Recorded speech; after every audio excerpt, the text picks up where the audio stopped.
Kita sering dengar ya cerita-cerita dongeng apa sejarah sih? Waduh, menyimpulkannya itu dongeng. Beberapa hari belakangan ini muncul video tentang seorang wanita yang kemarin kita pernah kritik. Video tersebut tentang seorang wanita yang mengatakan buat apa menjadi penghafal Quran, tak ada guna. Sekarang beliau buat video baru. Videonya adalah semua cerita tentang nabi-nabi di dalam Al-Quran hanyalah dongeng belaka. Tidak ada permasalahan salah dalam Al-Quran. Semua cerita di dalam Al-Quran benar. Hanya saja tergantung tingkat keimanan setiap umat muslim terhadap pemahaman cerita tersebut. Kalau benar kita beriman kepada Al-Quran, maka secara tidak langsung kita beriman secara keseluruhan yang terdapat di dalam Al-Quran.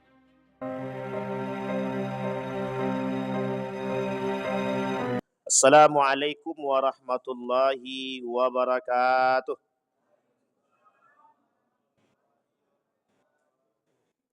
Alhamdulillahi rabbil alamin. Alhamdulillahilladzi an'ama bi ni'matil iman wal islam bihima tatimmus salihat. Asyhadu an la ilaha illallah wahdahu la syarika lah wa asyhadu anna Muhammadan abduhu wa rasuluh la nabiyya ba'd. Allahumma salli wa sallim wa barik ala hadzal nabiyil karim. Allahumma salli ala Muhammad wa ala ali Muhammad fil alamin innaka Hamidum Majid.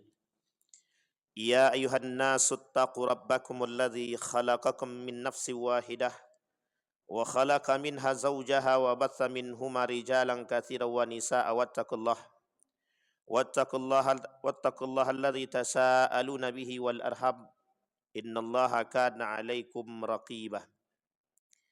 Wa qala Allah ta'ala ya ayyuhalladzina amanu taqullaha wa qulu qawlan sadida yuslih lakum a'malakum wa yaghfir lakum dhunubakum wa may yuti'illaha wa rasulah faqad faza fawzan 'azima. Wa qala Allah ta'ala wa idza 'alima min ayatina syai'an ittakhadhaha huzwa ulaika lahum adzabum muhin.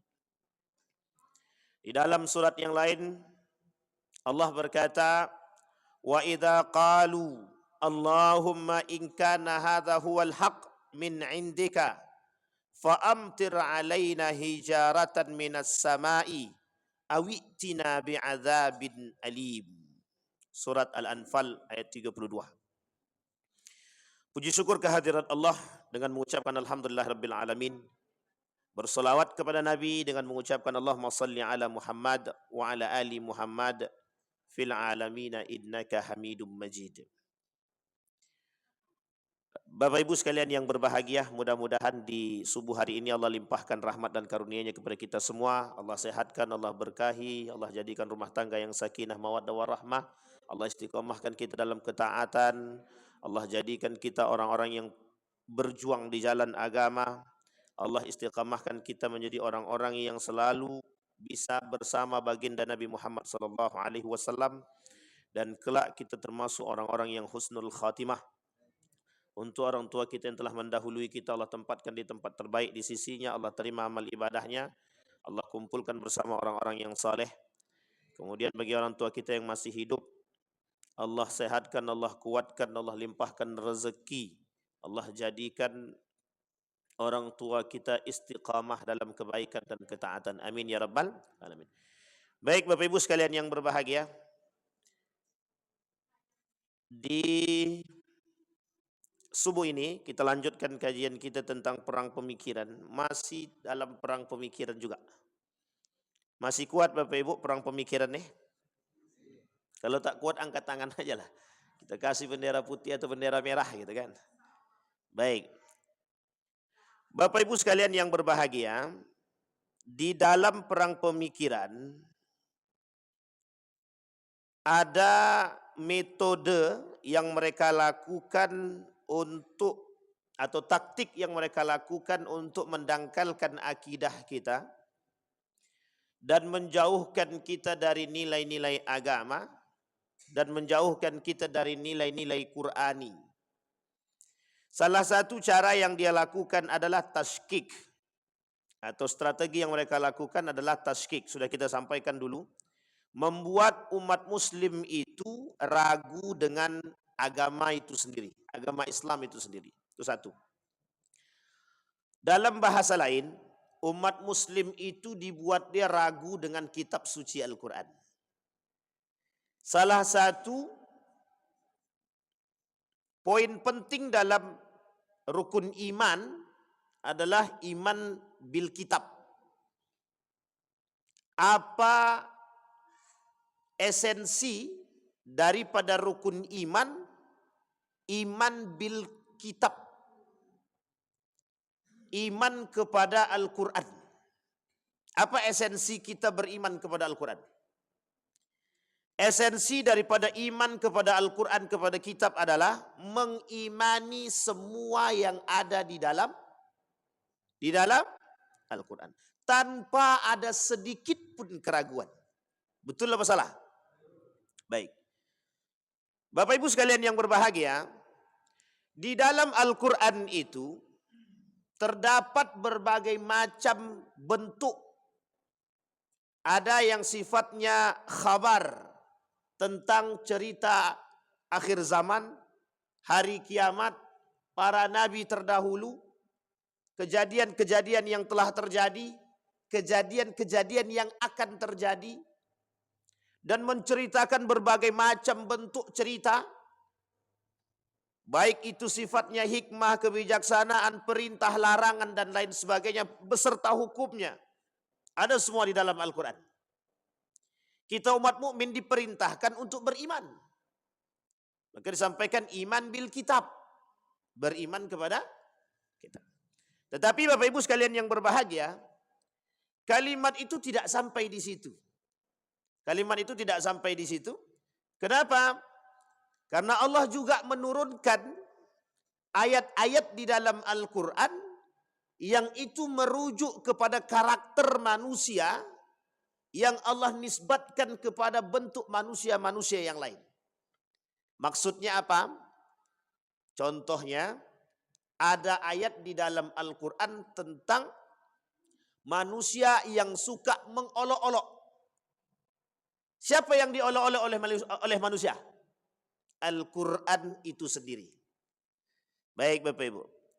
Saya ingin katakan kepada Bapak Ibu semua, ada orang yang suka mengolok-olok Al-Quran. Tadi ayatnya sudah kita bacakan. Wa idza alima min ayatina syai'an ittakhadhaha huzwa. Ulaika lahum adzabun muhin. Kata Allah, dan apabila dia mengetahui sedikit tentang ayat-ayat kami, maka ayat-ayat itu dijadikan olok-olok. Merekalah yang memperoleh azab yang sangat pedih atau yang menghinakan. Baik Bapak Ibu, saya sudah mulaikan dari awal, dari ayatnya. Sekarang saya ingin angkat kasusnya Bapak Ibu. Beberapa hari belakangan ini muncul video tentang seorang wanita yang kemarin kita pernah kritik. Video tersebut tentang seorang wanita yang mengatakan buat apa menjadi penghafal Quran. Tak ada guna. Sekarang beliau buat video baru. Videonya adalah semua cerita tentang nabi-nabi di dalam Al-Quran hanyalah dongeng belaka. Baik Bapak Ibu. Kalimat ini, sebelum kita sampai pada kalimat itu, saya ingin katakan kepada Bapak Ibu semua. Di dalam Al-Quran setidaknya ada 9 ayat yang ditemukan. Yang berbicara tentang kalimat asatirul awwalin. Sampai di sini paham Bapak Ibu? Bisa dilihat, dimengerti? Apa arti daripada asatirul awwalin?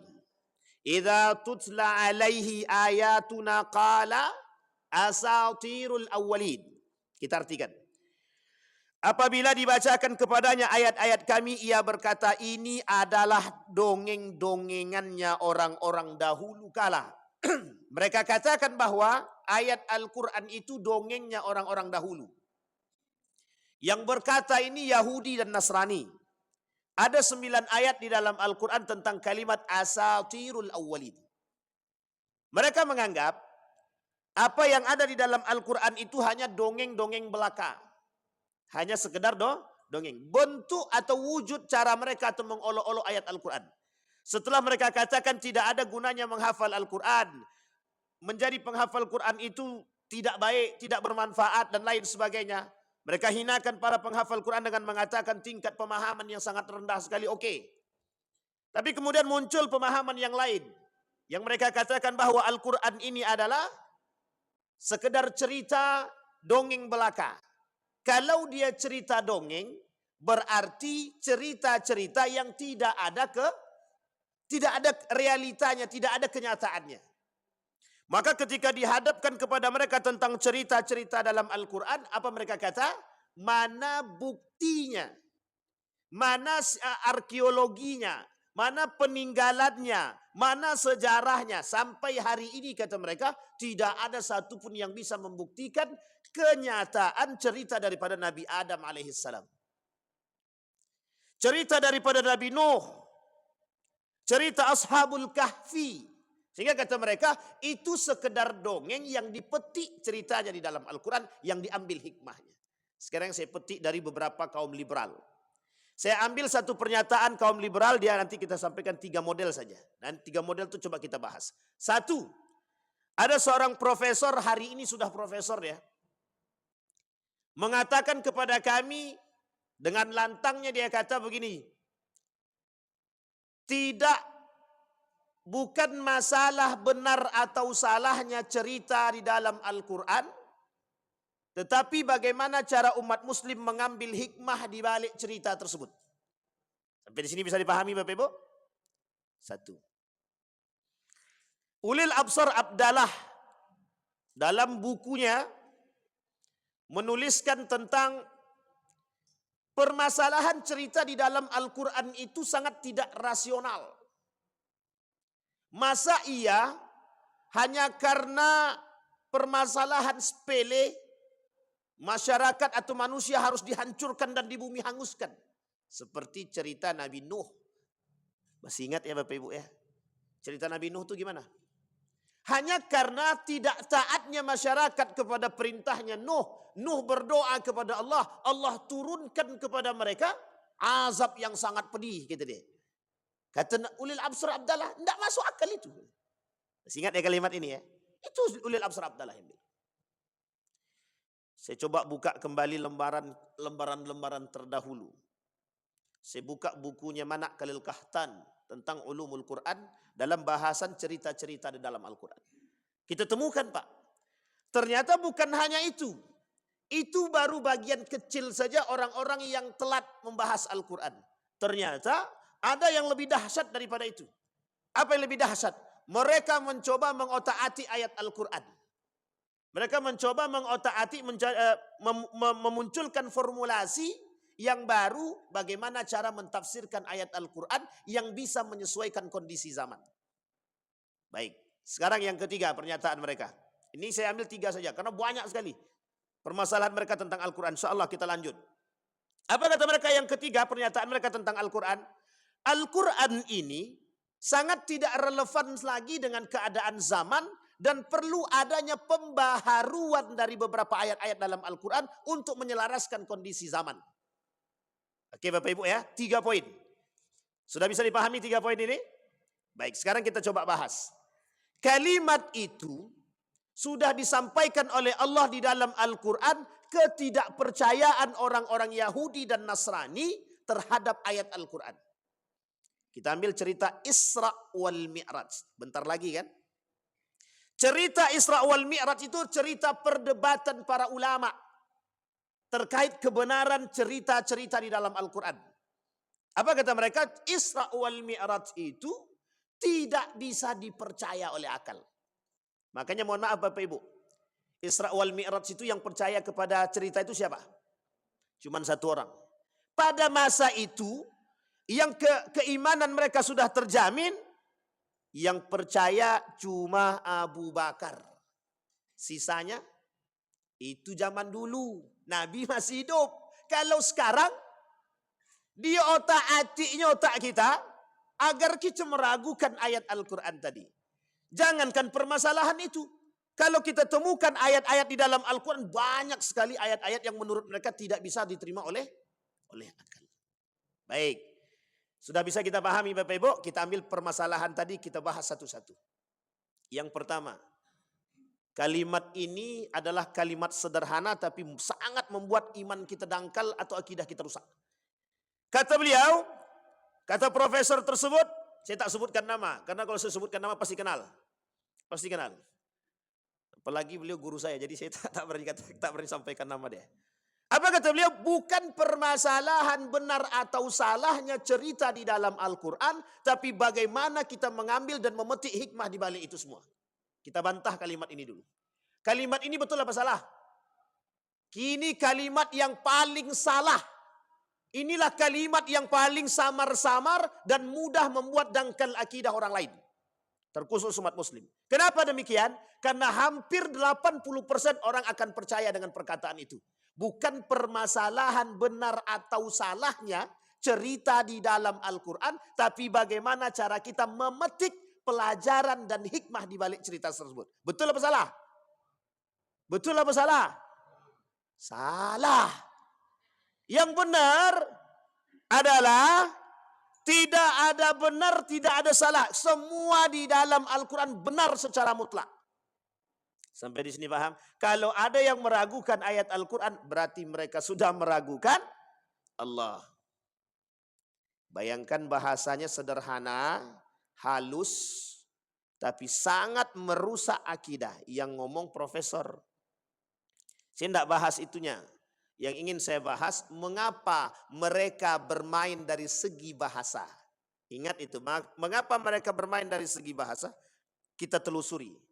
Ternyata pengaruh bahasa sangat mudah membuat rontok akidah seseorang. Kita sudah katakan kemarin. Apa kata kita contoh yang paling sederhana? Kalau kau tak belajar, bodoh. Kalau kau tak minum obat, tak akan sehat. Artinya, ada unsur peniadaan kekuasaan Allah dalam kalimat yang kita sampaikan. Kalau kau tak belajar, bodoh kena. Kalau kau tak minum obat, tak akan sehat. Tidak akan sehat kalau tak minum obat. Bagaimana mau sehat kalau tak mau minum obat? Pertanyaannya, di mana letaknya Allah di situ? Tak ada. Itu dia kedangkalan akidah yang sederhana, tapi sangat berpengaruh. Kalau dia katakan begini, kau umat muslim, tak usah kau percaya pada Quran. Kira-kira ada yang mau ngikuti? Ada yang mau ngikut? Enggak, langsung ditolak. Tapi kalau perkataannya dengan bahasa yang tadi, ini bukan masalah benar apa salahnya, bro. Yang penting kita bisa mengambil hikmah. Dengan gaya mimik yang sederhana dan sungguh sangat meyakinkan, kira-kira orang bisa yakin apa tidak? Itu dia. Makanya Bapak Ibu, poin pertama adalah merusak akidah itu bukan langsung frontal, bukan. Tapi dibuatnya kita ragu dulu dengan ayat Al-Quran. Oh iya ya? Oh iya. Apa jawaban mahasiswa ketika mendengarkan pernyataan tersebut? Dan itu saya di dalamnya Pak, saya di dalamnya. Saya waktu itu lagi duduk di situ. Dan ini dosen saya. Apa kata mahasiswa itu? Iya juga ya. Memang harus begitu. Yang penting itu kan kita bisa mengambil hikmahnya. Dalam hati saya, agak tidak masuk akal nih. Kok kita dibuatnya agak aneh sedikit nih. Tapi lama mikirnya. Waktu itu karena masih S1 dan beliau sudah doktor PhD lagi luar negeri kan. Saya bilang, jarak saya dengan dia jauh, ilmu masih ecek-ecek, tapi batin saya menolak pernyataan tersebut. Sampai hari ini saya ingat. Dan saya ketemukan jawaban itu, saya sondingkan kepada guru saya. Betulkah cerita ini? Seperti ini kalimatnya Ustadz, saya bilang. Apa kata profesor tersebut, guru saya itu? Itulah gaya orientalis dan liberal untuk merusak pemahaman kita. Poin pentingnya apa? Satu, tidak ada permasalahan salah dalam Al-Quran. Semua cerita di dalam Al-Quran benar. Hanya saja tergantung tingkat keimanan setiap umat muslim terhadap pemahaman cerita tersebut. Kalau benar kita beriman kepada Al-Quran, maka secara tidak langsung kita beriman secara keseluruhan yang terdapat di dalam Al-Quran. Sampai di sini paham Bapak Ibu? Baik. Sekarang kita rujuk dulu. Mengapa kok mereka bisa mengatakan kalimat atau cerita di dalam Al-Quran tidak bisa masuk di akal? Karena banyak cerita di dalam Al-Quran yang sangat jauh dan terputus. secara nalar logika karena tidak adanya peninggalan atau prasasti yang bisa dijadikan rujukan seperti cerita-cerita dongeng yang lain. Kita ambil contoh, Bukit Tinggi itu apa namanya? Malin Kundang. Ada prasasti peninggalan? Sekalipun ada itu kan belum tentu benar atau salahnya cerita itu. Betul apa tidak? Sebagian bilang, oh itu asli. Sebagian bilang itu dongeng, itu dibuat itu. Kata dia. Tangkuban Perahu. Disandingkannya lah ayat-ayat cerita tadi dengan, dibandingkanlah dengan cerita Tangkuban Perahu, Malin Kundang, dan cerita-cerita yang lain yang memiliki peninggalan-peninggalan bersejarah.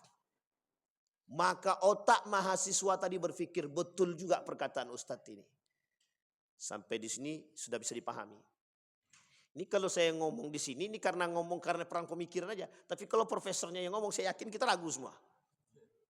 Kenapa? Sangat meyakinkan Pak, sangat meyakinkan. Kita rujuk kepada ayatnya. Kata Allah di dalam Al-Quran itu, wa idza tutsla alaihi ayatuna qala asatirul awwalin.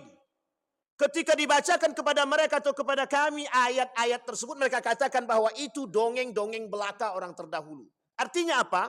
Kalau ini dongeng, maka semua cerita-cerita yang dikandung di dalam Al-Quran tidak ada benarnya secara akal. Baik, sekarang kita stop dulu. Kita lihat perbandingannya orang Eropa atau orang Barat atau orang-orang orientalis dengan umat Islam. Oke? Orang orientalis rata-rata ateis dan tak beriman kepada Allah dan kafir. Oke? Sampai di sini bisa dipahami Bapak Ibu ya. Dalam pemahaman orang-orang kafir Eropa itu, ilmu itu harus disandingkan dengan akal. Ingat sampai di sini Bapak Ibu. Artinya apa? Kalau sesuatu itu tidak bisa diterima oleh akal, maka itu tidak bisa dikatakan ilmu. Yang kedua, ilmu itu bebas nilai.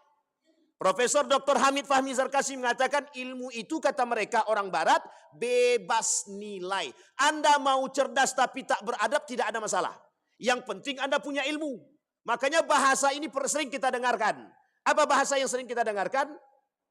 Tidak ada masalah kau sombong, yang penting kau pintar. Dia ada yang dia sombongkan. Dia pintar, wajar dia sombong. Ini udah bodoh, sombong pula lagi kata dia. Kalimat itu sama sekali tidak berdasar dan itu ternyata kalau Bapak Ibu rujuk kalimat tersebut, itulah bahasan kaum orientalis. Kenapa? Bebas nilai. Sekarang saya tanya dalam Islam, semakin tinggi ilmunya semakin apa? Harus semakin apa dia?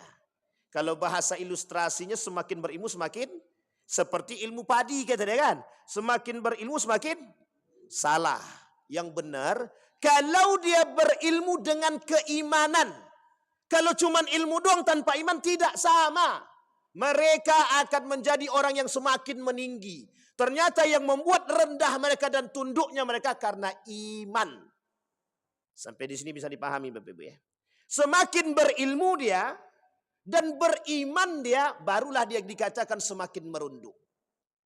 Karena kalau tak beriman dia tak akan merunduk dia. Tak akan merunduk.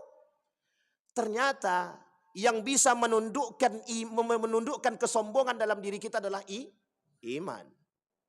Kalau bukan karena iman tidak mungkin syahwat itu turun, hawa nafsu itu turun. Artinya apa? Hanya orang-orang yang beriman yang bisa menundukkan hawa nafsu. Kembali kepada poin tadi. Di dalam Islam, ilmu itu tidak bebas nilai. Semakin tinggi tingkat keilmuan seseorang seharusnya semakin berakhlak, semakin beradab. Harusnya. Makanya Imam Al-Ghazali bilang di dalam kitabnya Asnaful Maghrurin, kata Imam Al-Ghazali, Asnaful Maghrurin itu orang-orang yang tertipu. Ada 4. Satu di antara orang-orang yang tertipu tadi, satu di antaranya adalah ulama atau alim, orang berilmu. Orang yang kenapa kok mereka tertipu? Saking tinggi ilmunya, ketinggian ilmu mereka, tapi mohon maaf, bisa dibeli oleh dunia. Artinya, tinggi ilmu nampak duit, jadi tak berilmu. Jadi tidak akhirnya turun ilmu dia. Karena duit. Jangan salah Bapak Ibu, kalimat ini pernah kita dengar. Apa kata mereka? Kami sudah belajar mati-matian dan kami sekolahnya jauh. Masa dihargai cuma segini? Ingat itu kalimatnya. Itulah yang disebut dengan asnaful maghrurin, orang yang tertipu. Orang berilmu tapi ditipu oleh dunia. Kata Imam Al-Ghazali, gharratshumul hayatud dunya. Mereka ditipu oleh kehidupan dunia. Kembali kepada poin tadi Bapak Ibu. Dalam Islam, ilmu itu tidak bebas nilai. Artinya, semakin berilmu orang tersebut, maka seharusnya dia semakin berakhlak dan beriman. Dan semakin berilmu dia, kenapa dikatakan merunduk? Semakin dia berilmu, semakin dia belajar, semakin bodoh. Kalau ada orang semakin belajar, semakin pintar dia, berarti itu belum sampai makomnya. Karena kalau semakin belajar dia, semakin sadar dia bahwa ilmu itu semakin luas. Saya ambil pernyataan Profesor Dr. Yunahar Ilyas. Apa kata beliau? Setelah kami pelajari ilmu tafsir ini, ternyata masih banyak ilmu-ilmu yang lain yang belum kami ketahui. Jadi kami ini cuma berpatokan pada satu ini saja, dah habis waktu kami hidup. Begitulah para ulama Bapak Ibu. Saking luasnya ilmu tadi, dia cuma nampak satu ilmu. Setelah dia pelajari satu ilmu ini, tak sempat lagi nak mempelajari yang lain. Kita ambil contoh. Ketika Dr. Mawardi Muhammad Saleh menghabiskan waktu hidup, dia belajar selama di Madinah hanya untuk membahas mazhab Syafi'i. Sementara masih banyak persoalan-persoalan yang lain yang mohon maaf, dengan hidup dia yang sekian lama itu di sana, belum sempat dibahas. Hanya baru satu, fikih mazhab Syafi'i. Coba bayangkan saking luasnya ilmu. Nah, tapi tak berlaku bagi orang barat itu, tak berlaku. Kata orang barat, yang harus diangkat itu bukan iman. Karena tidak ada dalam diri mereka religiusitas, itu tak ada. Karena dalam diri mereka itu, yang ada hanyalah akal. Sehingga mohon maaf Bapak Ibu, akal itu menjadi Tuhan bagi mereka. Nah, inilah dampak daripada pembelajaran filsafat. Meskipun seharusnya tidak begitu. Tapi dampak daripada pembelajaran filsafat itu. Immanuel Kant mengatakan, ini yang kita ambil sedikit teori barat ya. Immanuel Kant mengatakan, akal itu lebih tinggi daripada wahyu. Sekarang saya tanya Bapak Ibu, akal lebih tinggi daripada wahyu atau wahyu lebih tinggi daripada akal? Oh ya jelas, Bapak Ibu bilang wahyu lebih tinggi daripada Al-Quran, kan habis belajar kan? Tapi coba kita berhadapan dengan mereka. Akal lebih tinggi daripada wahyu atau wahyu lebih tinggi daripada akal? Akal lebih tinggi daripada wahyu. Kenapa? Wahyu disandarkan pada sini, iman. Tak ada realistisnya, tidak ada logikanya. Sementara akal semua menalar dengan gaya yang logik, yang bisa diterima oleh akal. Kalau tak bisa diterima oleh akal, kami tidak bisa terima. Termasuklah cerita-cerita di dalam Al-Quran yang kita sampaikan. Sekarang saya tanya Bapak Ibu, di mana letak prasastinya Nabi Adam? Oh ada di Jeddah pusat, sepedanya besar. Itu bukan replika itu. Tahu Bapak Ibu gentong besar itu kan? Ini Bang Endar sudah pasti sampai ke sana dan nengok tuh. Apalagi Pak Haji Oi, dah kerjaannya itu aja nengok itu kan. Sebesar itu di Jeddah itu kan, sepeda tinggi segala macam kan. Itu replika. Itu tak masuk akal itu cuma replika saja. Ditengoknya kuburan Nabi Siti Hawa, kok panjang sekali gitu deh. Berarti manusia zaman dulu panjang-panjang mungkin lah ya. Tapi adakah peninggalan Nabi Adam yang bisa dipetik? Kata mereka tak ada. Sehingga mohon maaf Bapak Ibu, untuk mempercayai cerita Nabi Adam itu harus dengan apa? Nah, baik, saya kasih tahu Bapak Ibu. Dia ada 4 poin untuk membuktikan kebenaran cerita di dalam itu. Kebenaran sesuatu itu terkait pada 4 poin. Saya ambil 2 saja. Yang pertama, al-hawas, pembuktian secara panca indera. Salah satunya adalah dengan melihat prasasti peninggalan sejarah. Sekarang saya tanya, ada enggak peninggalan Nabi Adam? Ada enggak peninggalan Ashabul Kahfi? Ashabul Kahfi itu diceritakan, saking hebatnya Ashabul Kahfi tadi. Berapa lama tinggal di dalam goa itu? Berapa tahun? Bukan puluhan tahun itu. Hidup lagi kemudian terbuka goa tadi. Sudah berubah masa, generasi. Kemudian Allah matikan mereka. Pertanyaannya kata mereka, mana masuk akalnya? Sama sekali tak masuk akal kata dia. Satu ya, cerita dongeng. Kata mereka itu cuma dongeng.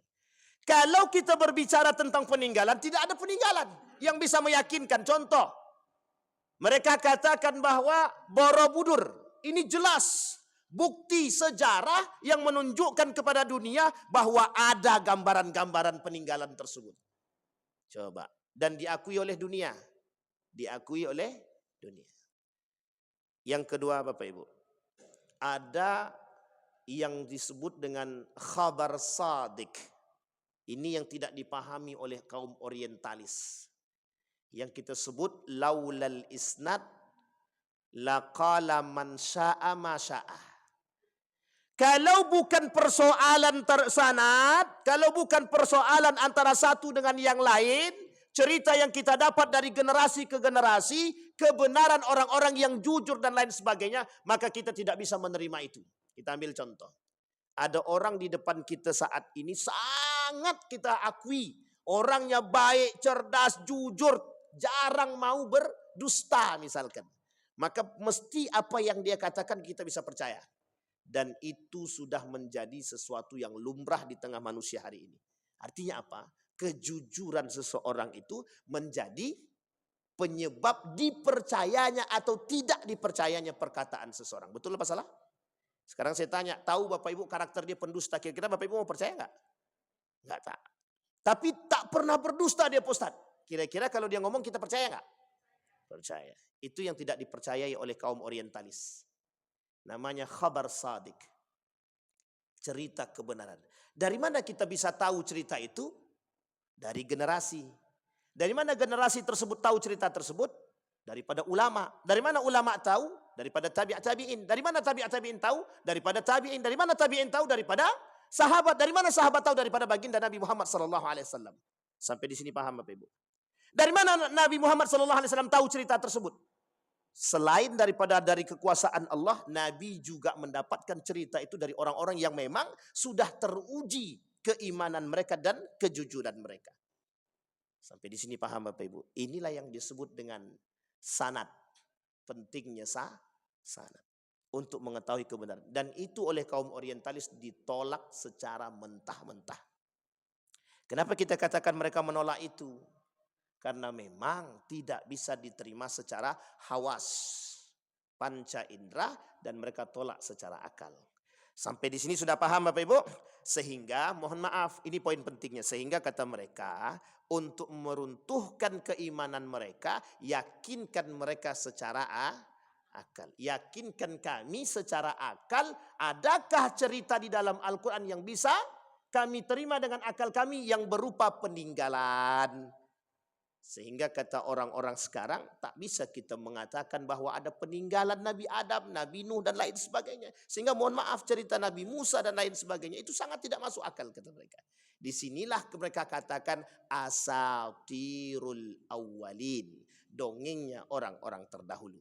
Baik, sekarang poin pentingnya Bapak Ibu. Yang pertama, bagaimana sikap seorang muslim terhadap hal demikian? Satu, pahami bahwa itu adalah taskik. Strategi yang dilakukan oleh orientalis untuk meruntuhkan keyakinan kita terhadap Al-Quran. Satu. Yang kedua, bagaimana sikap seorang mukmin? Wajib meyakini keimanan karena kita masuk dalam rukun iman. Kalau meragukan sebagian daripada ayat Al-Quran, maka dia kafir. Kita ambil ayatnya. Innal ladzina yakfuruna billahi wa rusulih wa yuriduna an yufarriqu bainallahi wa rusulih wa yaquluna nu'minu bi ba'di wa nakfur bi ba'd. Orang-orang kafir itu ada dua. Satu, orang kafir itu sendiri yang non muslim, yang kedua orang muslim tapi melakukan perbuatan kufur. Apa perbuatan itu? Tidak percaya kepada Allah dan Rasulnya. Sekarang saya tanya, kalau ada umat muslim yang tak percaya dengan ayat Al-Quran, kira-kira kufur apa tak kufur? Kufur. Bahkan Nabi kata tak solat saja kafir. Tidak puasa kafir, tidak zakat kafir. Orang tak bayar zakat, orang tak mau puasa, kafir kata Nabi. Kafir itu bukan keluar daripada Islam. Tapi mereka berada pada kekufuran. Kalau tak mungkin diperangi sama Abu Bakar. Orang yang murtad diperangi sama Abu Bakar. Orang yang tak mau bayar zakat Apa kata Abu Bakar? Aku takut kelak orang kalau tidak diperangi, tidak dibasmi orang-orang yang tak mau bayar zakat nih, kelak mereka akan katakan tidak ada syariat zakat. Sampai di sini paham Bapak Ibu? Sampai Nabi katakan yang tidak bayar zakat kafir. Apalagi meninggalkan sholat. Nah, kafir di sini tingkatan dosa mereka sama dengan orang kafir, artinya sama pada tingkatan kufur. Kok kufur Ustaz? Iya, karena mereka tak percaya kepada Allah dan Rasulnya. Satu kelompok pertama. Kelompok kedua, wa yuriduna an yufarriqu bainallah wa rasul. Mereka ingin bedakan mana kami beriman kepada Allah saja, kami tak beriman kepada Rasul. Kami beriman kepada Rasul saja, tapi kami tak beriman kepada Allah. Dan ada kelompok masing-masing. Ingkar sunnah, kelompok yang tidak percaya kepada Nabi, kelompok yang tidak percaya kepada Allah ada. Kalimat yang ketiga yang paling cocok untuk kita bahas pada subuh ini Pak. Nu'minu bi ba'di wa nakfur bi ba'd. Kami beriman kepada sebagian ayat Al-Quran dan kami kufur kepada sebagian ayat Al-Quran. Termasuk mereka kufur terhadap cerita-cerita di dalam Al-Quran. Artinya apa? Berimankah tak? Dan ini ternyata Bapak Ibu sekalian yang berbahagia menjadi perdebatan di kalangan para ulama. Apakah cerita di dalam Al-Quran itu fiksi? Dikaji oleh para ulama Bapak Ibu. Apa kata para ulama? Yang dikaji oleh para ulama, pertama, bolehkah seorang itu bercerita tentang cerita fiksi untuk memunculkan motivasi di kalangan para umat muslim? Menjadi satu pembahasan utama di kalangan para ulama. Apa kata mereka? Boleh saja membahas para alim, para da'i itu bercerita meskipun cerita itu tidak terjadi, tapi untuk memberikan motivasi keimanan, kata mereka. Satu. Ini belum ada kaitannya, ini baru pembahasan tentang fiksinya. Yang kedua, kata para ulama itu, tidak boleh bercerita sesuatu yang tidak ada kisahnya dan tidak jelas. Sekalipun untuk mengatakan motivasi kepada orang-orang yang beriman. Kita ambil contoh. Seperti ceritanya Kasyifatul Qulub dalam kitabnya Kasyifatul Qulub Imam Al-Ghazali. Dia menceritakan ada seorang pemuda yang rajin ibadah, tapi kemudian diharamkan oleh malaikat turun. Malaikat berkata kepada pemuda tersebut, aku diharamkan oleh Allah untuk menuliskan namamu dalam catatan amal baik. Itu kan tak masuk akal. Kok malaikat bisa turun? Sekarang saya tanya, ketika Bapak Ibu mengalami satu pengalaman, baik itu mungkin dalam mimpi, baik itu secara kenyataan, ketemu dengan orang-orang yang mendapatkan cerita yang begitu, atau mungkin pengalaman pribadi. Kira-kira pengalaman pribadi kita tadi bisa tidak kita ceritakan kepada orang?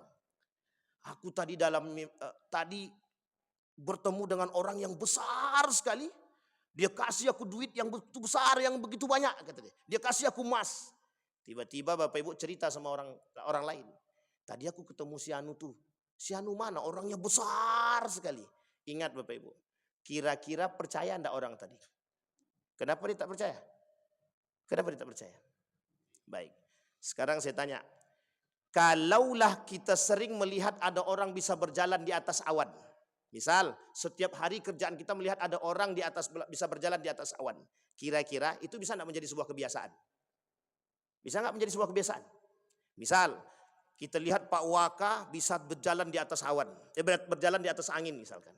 Tanpa jejak kakinya di bawah. Kan kalau orang berpandangan itu setan tuh, pasti hantu tuh katanya. Kalau tidak bisa kakinya tak menapak ke bumi.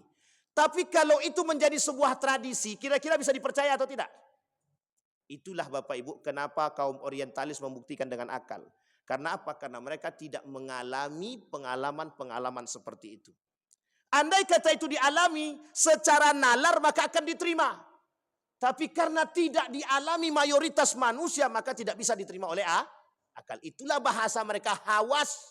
Pembuktian sesuatu harus dengan hawas panca indera. Sampai di sini paham. Tapi dalam orang beriman tidak begitu. Makanya butuh namanya hati untuk bisa iman. Sampai di sini bisa dipahami Bapak Ibu? Kembali kepada poin tadi. Cerita di dalam Al-Quran, kata mereka dongeng belaka. Maka Bapak Ibu, kebenaran di dalam Al-Quran, cerita-cerita dalam Al-Quran, kata para ulama, termasuk Manak Kahtan mengatakan tidak ada satupun cerita di dalam Al-Quran yang sifatnya tidak nyata dan tidak benar. Itu harus kita pegang. Kok bisa, apa korelasinya? Korelasinya dengan keimanan harus dipahami dalam kacamata khabar sadik sebagai seorang yang beriman. Maka kalau kita tak bahas secara khabar sadik, tak bisa kita terima. Tradisi itu bisa mengubah. Tradisi itu bisa suatu saat bisa menjadi hukum. Kalau bahasa fikihnya atau usul fikihnya begini. Al-adah al-muhakamah gitu. Kebiasaan itu bisa menjadi satu hukum.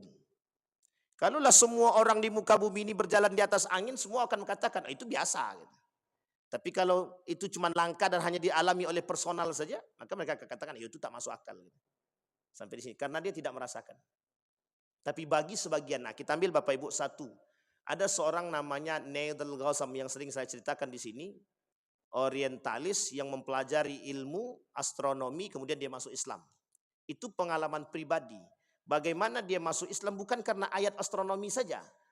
Antara lain adalah bagaimana ketika dia bertadabbur dengan ayat Al-Quran, dia temukan poin penting di dalam Al-Quran menjadi kunci bagi dia untuk masuk ke dalam Islam. Ternyata apa? Al-Quran sudah berbicara tentang hal tersebut 1400 tahun yang lalu dan dia baru bercerita dan baru menemukan itu. Sehingga apa kata dia? Asyhadu an la ilaha illallah. Pertanyaannya adalah, itu bisa diukur enggak tuh? Yang kayak gitu bisa diukur enggak? Enggak bisa diukur. Makanya pengalaman pribadi tidak bisa diukur. Baik Bapak Ibu. Nah, oleh para ulama, oleh Allah di dalam Al-Quran, orang-orang yang mengatakan ayat-ayat tadi asatirul awwalin, mereka telah mengolok-olok ayat Al-Quran. Inilah karakter manusia munafik. Sampai di sini paham Bapak Ibu? Saya tak katakan mbak-mbak yang bercerita itu munafik ya. Saya tak katakan. Tapi karakter kemunafikan itu adalah orang yang tidak percaya dengan Al-Quran.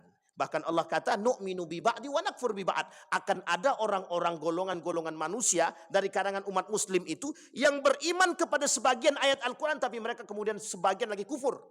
Ternyata betul, terbukti perkataan Allah itu. Dan uniknya lagi, pada poin yang kedua, asatirul awalin, dongeng-dongeng itu sudah Allah sampaikan di dalam Al-Quran 1400 tahun yang lalu, diulang oleh manusia yang sekarang.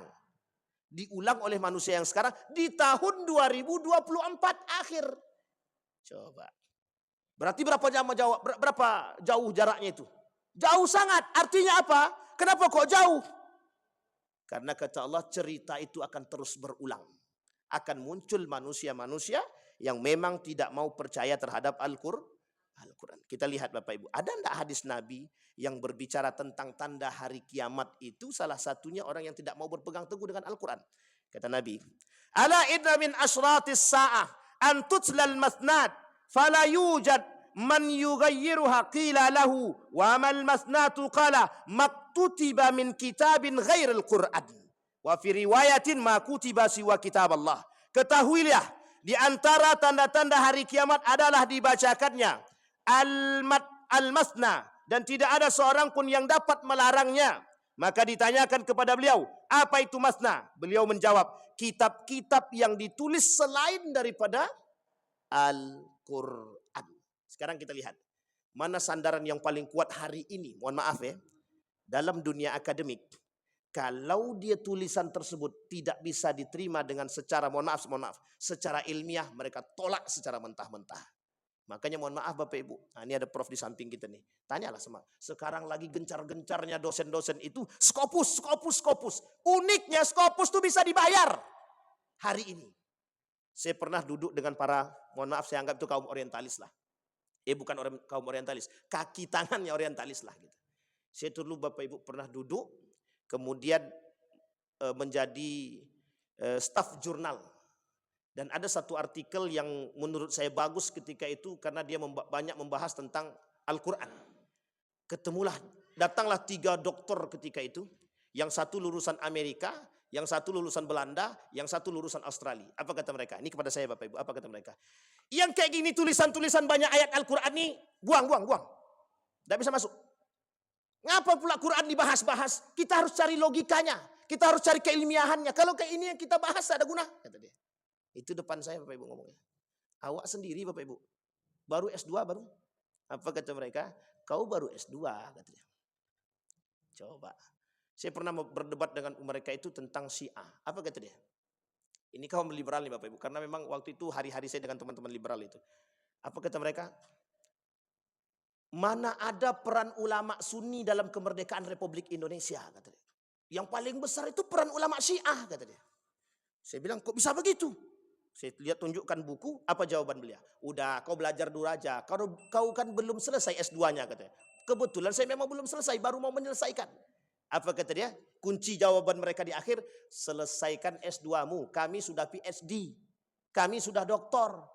Masa doktor melawan S2 melawan doktor? Ah, itu kunci akhirnya. Padahal tidak begitu. Sampai di sini paham Bapak Ibu? Maksudnya apa paham? Kalau mereka sudah tidak bisa membuktikan, akhir kata apa? Mencari titik kelemahan personal. Sampai di sini paham Bapak Ibu? Itu kunci Bapak Ibu. Coba bayangkan, membuat kita ragu itu paling mudah sangat terhadap Al-Quran. Maka poinnya ke dalam perang pemikiran tadi saya katakan tashkik, membuat kita ragu dengan ayat Al-Quran.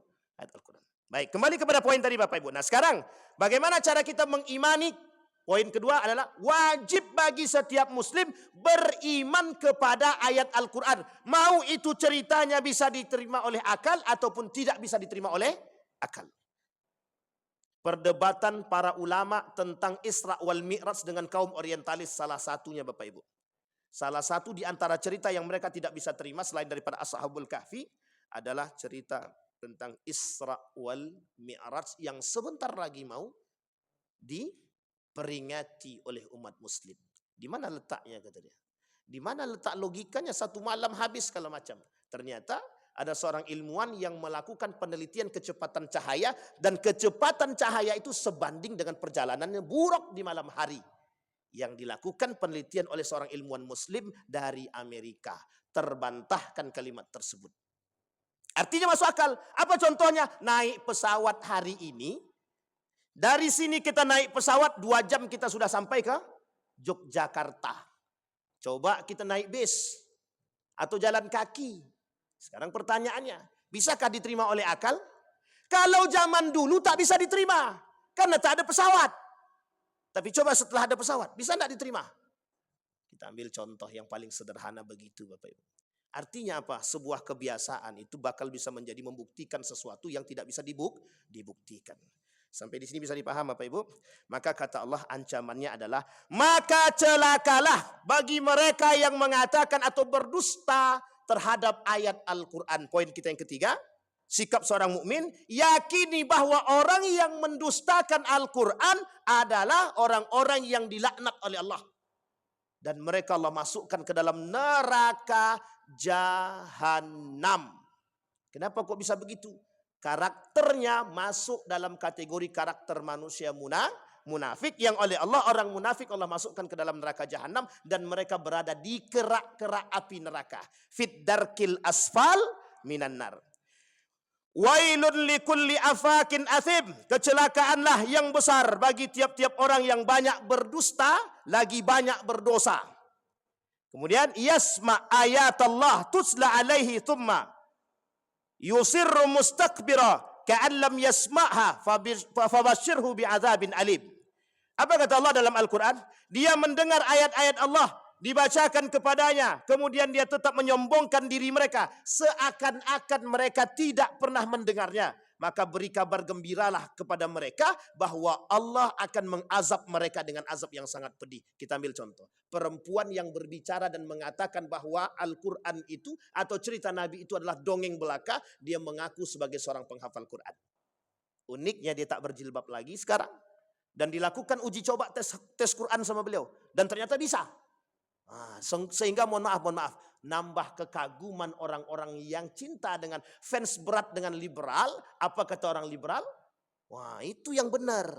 Hafal Quran dia biasa-biasa aja dengan agamanya dia. Dan dia menolak cerita-cerita yang fiksi di dalam Al-Quran. Didukunglah oleh sebagian orang-orang yang mohon maaf, imannya tidak ada.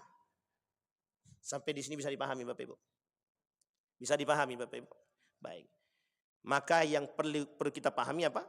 Bagaimana ancaman Allah bagi orang-orang yang mendustakan ayat-ayat Allah di dalam Al-Quran. Baik, kita ambil sikap. Sikap daripada seorang ulama.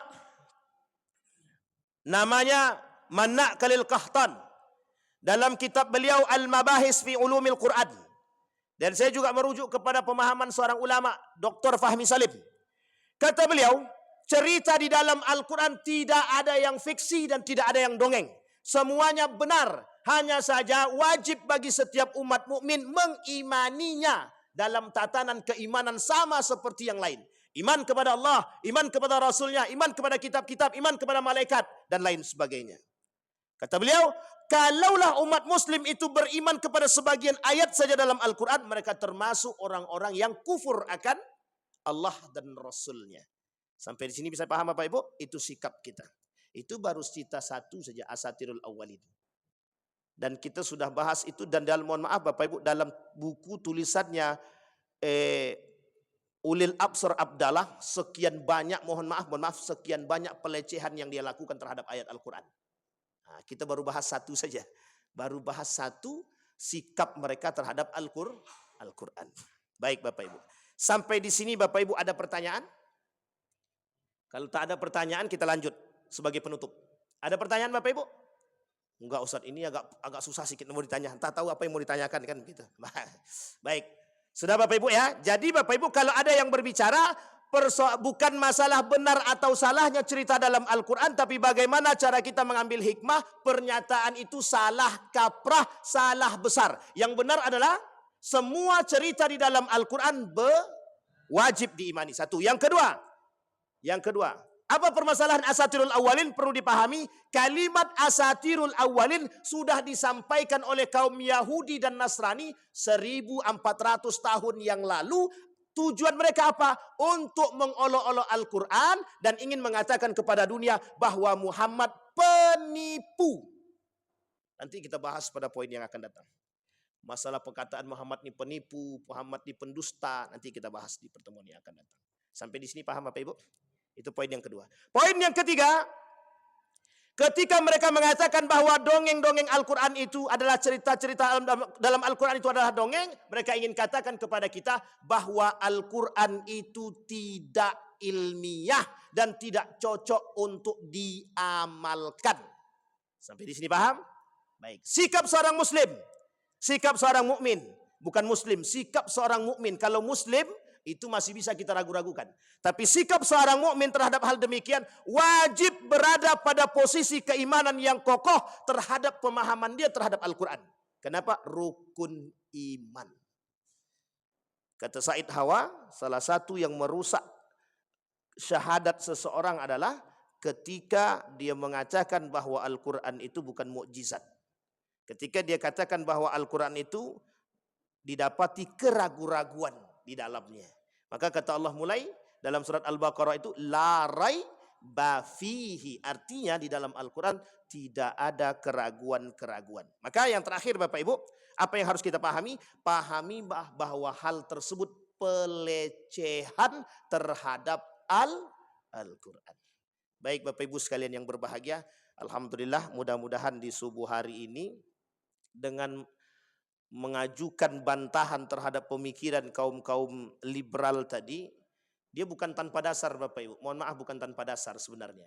Kenapa mereka begitu? Butuh piti. Tahu Bapak Ibu maksud kata-kata saya itu? Nah, saya tak mengatakan, jangan tersinggung, tapi memang begitulah. Masalahnya piti. Piti maswa. Piti maswa. Mohon maaf, jangan tersinggung kalau kawan-kawan yang lain ya. Karena memang begitulah keadaannya. Mohon maaf, itu sudah ada dana-dana tertentu oleh kaum-kaum tertentu yang memang sengaja merusak kita dari jalur-jalur. Jadi kalau dia perang kita secara langsung itu tidak mungkin. Karena mereka pasti kalah, jumlah mereka sedikit. Kalau mereka langsung berjihad dengan kita itu tidak mungkin. Kenapa? Karena masih banyak umat-umat muslim itu yang siap jihad. Makanya mereka rusak otak kita dulu, pelan-pelan. Nah, maka Bapak Ibu, ketika kita diperangi dengan otak, disitulah kita karang kabut. Kenapa? Banyak umat muslim itu yang tak kembali kepada Quran ternyata. Lebih banyak umat muslim itu kepada nalar akal mereka dan keinginan mereka serta hasad mereka, serta syahwat mereka, serta nafsu mereka. Daripada kembali kepada keimanan mereka kepada Allah dan Rasulnya. Sampai di sini paham Bapak Ibu? Sebelum kita tutup, mari sama-sama kita berdoa kepada Allah. Mudah-mudahan apa yang kita sampaikan di subuh hari ini ada manfaatnya dan ada berkahnya bagi kita, bisa menjadi pedoman kita untuk tetap mengokohkan akidah kita terhadap pemahaman kita terhadap Al-Quran. Amin ya Rabbal. A'udzu billahi minasyaitonir rajim. Bismillahirrahmanirrahim. Alhamdulillahirabbil alamin. Hamdas syakirin hamdan na'imin. Hamda yuwafi ni'amahu wa yukafi'u mazida. Ya Rabbana lakal hamdu kama yanbaghi li jalali wajhikal karim wa 'azimi sultanik. Allahumma shalli ala Muhammad wa ala ali Muhammad fil alamin innaka Hamidum Majid. Allahumma faqihna fid din wa 'allimna ta'wil. Allahumma ighfir lana dhunubana wa dhunuba walidina warhamhuma kama rabbayana shighara. Allahumma ja'al tajammu'ana tajammu'an marhumah waj'al tafarruqana min ba'dihi tafarraqan ma'sumah. Allahumma a'idna ala dzikrika wa syukrika wa husna ibadatik. Allahumma khtimna bi husnil khatimah.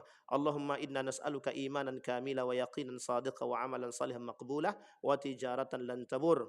Allahumma ansur ikhwanana al-mujahidina fi Falastin wa fi Gaza wa fi kulli makan. Allahumma dammir al-yahuda. Allahumma ahlikil kafarata wal mubtadi'ata wal musyrikin a'da'aka a'da'ad-din. Allahumma ighfir lahum warhamhum wa'afihim wa'fu anhum wa akrim nuzulahum wa wasi' madkhalahum waj'alil jannata mathwahum. Allahumma rzuqna imaman 'adila. Allahumma rzuqna imaman 'adila. Fa aslih imamana ya rabbal alamin. Rabbana atina fid dunya hasanah wa fil akhirati hasanah wa qina azabannar. Walhamdulillah rabbil alamin. Assalamualaikum warahmatullahi wabarakatuh.